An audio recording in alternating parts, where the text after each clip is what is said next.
proceed. Thank you, gentlemen.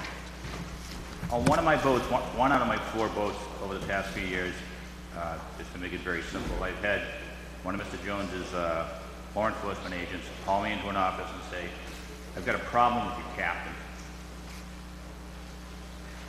As time went on during that short meeting, the agent wanted to know how much money I paid my captain, how much money I paid myself, how much money my wife made at her job, how much money I had in my savings account and my checkbooks. And I called Mr. Ouellette and called him in and went from there. 2 years ago, I had the same vessel. It has 3 permits on it. We were within 2.5 days of using the first permit. We had a leasing agreement setting in the law enforcement office in NOAA. I called a woman that posts these days at sea up on a computer and lets us know when they can, how many days we have left. She said, Richard, I believe you have 2, I'm not positive because we've been 2 or 3 weeks out of date on this whole computer system, but she says, I believe you have 2.5 days left on your permit, on the first one out of 3.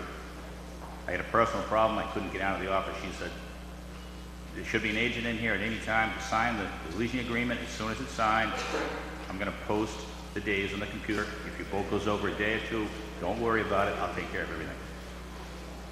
For some reason, the agent came in, grabbed the leasing agreement and said, you're not to say a word, took the leasing agreement. 5 days later, I was called. The vessel was red flagged, ordered back to port. The catch was seized.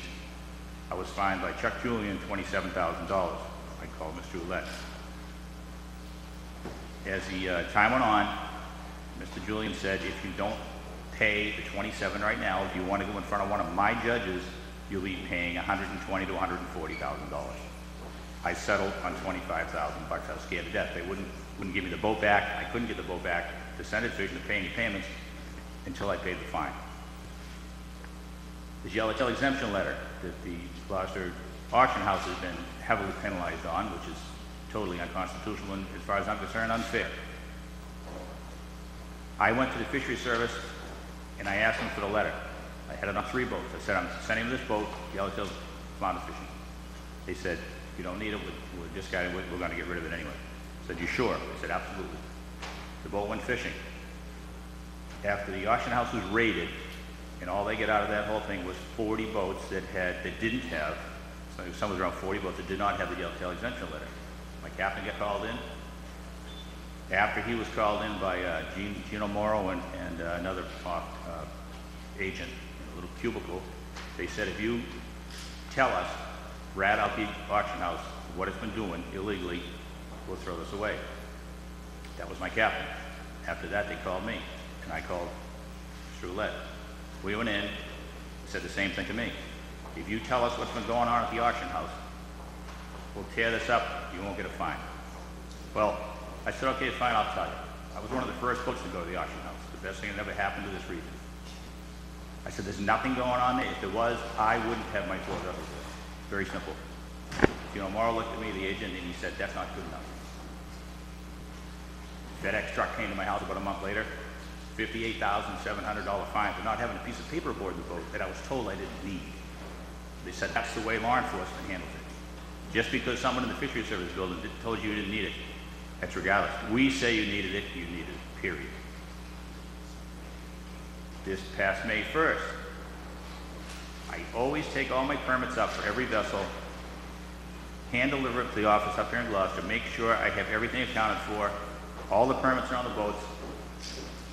For some reason, somehow, this same vessel didn't get its yearly letter of authorization to go fishing. I thought I had put it aboard the boat with all the other paperwork. They let the boat go 8 days fishing out of New Bedford, 100 miles offshore on a 42-foot boat, because this region up here is totally shut down for April and May. Mike Henry, the officer in charge, called up and said, we know where your vessel is, it's 100 miles offshore. We're going to have agents in New Bedford order the vessel in, it's going to be seized. I said, why? You don't have your federal fisheries permit. I said, I most certainly do. Come to find out, the month prior, they had sent me a notice that said, you do not have one Vessel trip report from December on record.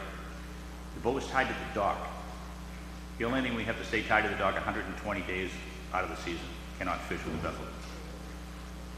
The captain was fishing in November.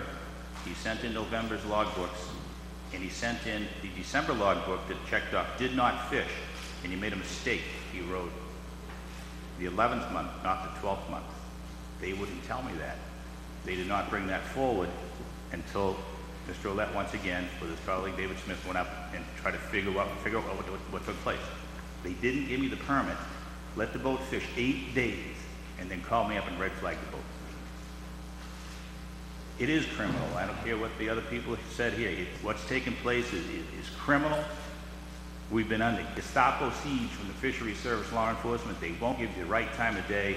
They come down to the boat constantly with weapons. They're constantly looking for your permits day after day after day.